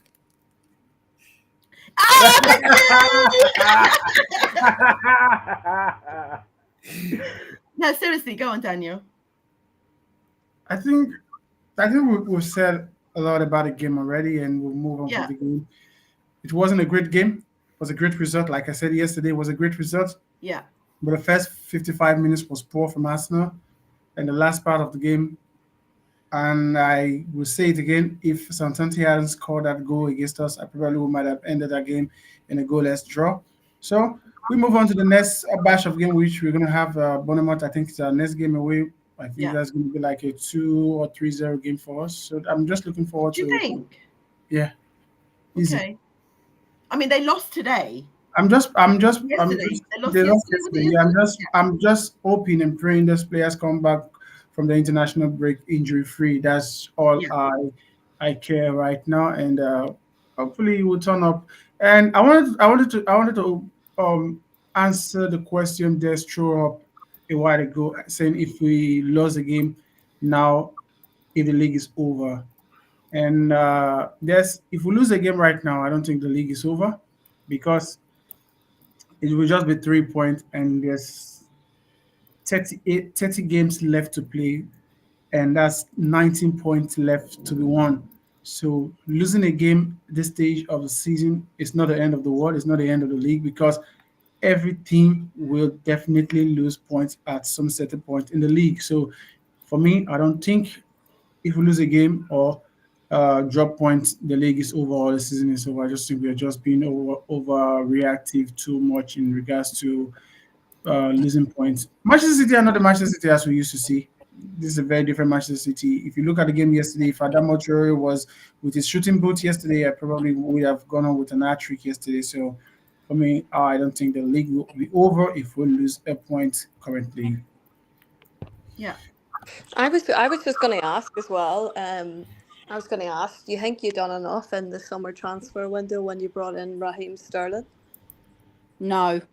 I did at first, and I did argue the toss with Mark about this one, but I'm not saying I don't think that it wasn't a good deal, but I am starting to watch him on the pitch thinking, what exactly are you doing here? As in, do we need him? Was he the right choice for the club? Because I just Oh, I just Aisha, listen, Aisha, I've always said to you, Mark, that I'm very honest and I always oh, say when I'm wrong, but I'm not, this. I'm just not seeing at the moment what he's contributing. It's not that, So, as I said to you, I think it was a great, it's tactically, it's a good thing. And the rotation between him, Martinelli and Trossard, I still think is a great powerhouse, but I am watching him on the pitch and thinking, I'm still not sure what you're actually doing. We're too right, quick. okay, We're too quick to judgment. We're too quick to Daniel, judgment. yeah, Daniel, you're right. But Aisha, just give me this. Let's reverse this back just slightly. I'm in the Emirates for the Bolton game. Yeah. I actually get signal on my mobile phone. Yeah. I know And where you're going. you Lucky sent you. me what message? I did. I said to you, I can't believe you are the person that turned around and said that you didn't want Sterling at the club, and yet you're the person that gets to see him score his first goal. I did say that to you. And yet, Daniel, you are right. Maybe I am being a little bit quick to judge, but I think it's because there was so much hype over him coming. I thought he was just going to, and I'm a bit of a hypocrite on that note because people were doing the same for Havertz. And I still think there's a lot that mirrors Havertz and Sterling in the way they came to us. People thought they were dead ballers. They weren't going to they weren't going to do anything. Now look I at was one Havertz. of them. So I was one of them. yeah, I mean, and I'm very happy to. I'm always. This is actually my husband says this one of my nicest qualities. I always admit when I'm wrong. I don't know if that's a good thing, but I do always admit when I'm wrong. And Great. I didn't like Havertz when he first came. I love him now because I've given him a chance. I didn't like Raya when he first came because I was very protective of Rambo. I wouldn't want another goalkeeper now. I really want the Sterling thing to work because I really want that redemption arc storyline, right? But I was looking at him yesterday thinking, I'm just not sure what you add that Trossard couldn't deliver. Can I just chuck something in on what you've just said, Aisha, as well? Mm. And it's a credit to Kai Havertz. Kai Havertz is making me think we don't need a striker now. Yeah, I agree with that. Yeah. Genuinely.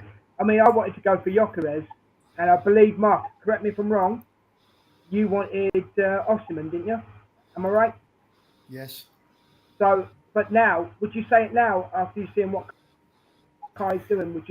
Are you willing to backtrack on that, or do you still need Osimhen? No, do you know something? I have never doubted Kai Havertz, and I love Kai Havertz. And since I've started doing the podcast, I started to look at players behind the scenes to see what they're doing and what they're not doing. And Kai Havertz work off the ball is incredible. What he sacrifices for this team is there. But however, if Arteta could fit in an out-and-out goal scorer like a Gyökeres or an Osimhen, we would have been 2-3 up against Southampton, if that's possible. So I'm not backtracking on that, but I've never had to backtrack on Havertz. Honestly, I have never said anything bad against Kai Havertz ever. So I have no apologies to do. I'm not making you apologise. No, but I would love to put my hands up on the things that You're doing a good job with apologising. I would love to put my hands up and say things that I've said wrong against Arsenal players who have proved me wrong. Because if they prove me wrong, it means our football club are doing well. And he's done well for our football club. But the ones that I have criticised, I don't have to apologise yet.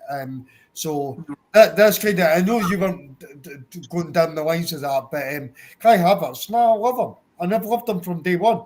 It's a bit like right when it's a bit like the election. The party that you don't support gets in, right? But they end up making the country a better place. Aren't you still benefiting? And that's kind of the same thing with a football player coming to your club that you don't particularly like. You haven't got the time of day for. But if they win you the league, or they win you the Champions League, or the FA Cup, or the Carabao Cup, aren't you still benefiting as an Arsenal fan? Aisha, I'm coming down, as you know, I'm coming down in February, right? And what happened was, I was at a Tom Canton from the Gunner Talk podcast, and Kai Havertz has just signed. Arsenal fans are going for him like there's no tomorrow. And Tom pointed out a fact on that show, and I listened to his words, and it was name one single player that Arteta or Edu has signed over £50 million that has failed. Nobody could answer that question. Still to this day, Mark, what was the price again? Name one player that Arteta and Edu have signed any time since Arteta's been there and Edu's been there over 50 million that has flopped. I think personally, when I look at it from an outsider point of view, I think that Jesus, he looks, to be honest with you, he's got you in the right position now. He's done what he had to do, but he's been very much a flop, in my opinion, looking from the outside. And Zinchenko as well. I don't think he's performed pretty well. But honey, they were under £50 million, and before you joined the podcast tonight, we actually spoke about this. Where 2 years ago, Zinchenko and Jesus were the ceiling of Arsenal Football Club. Now, I think you've outgrown those kind of players. You're too big for them. Anna, I said that earlier. I said we've surpassed them. Sorry? I said that earlier about Zinchenko and Jesus. They're good players, but we have actually surpassed them now. Their job is done. Yes. That's what I mean. I think you are better than that now.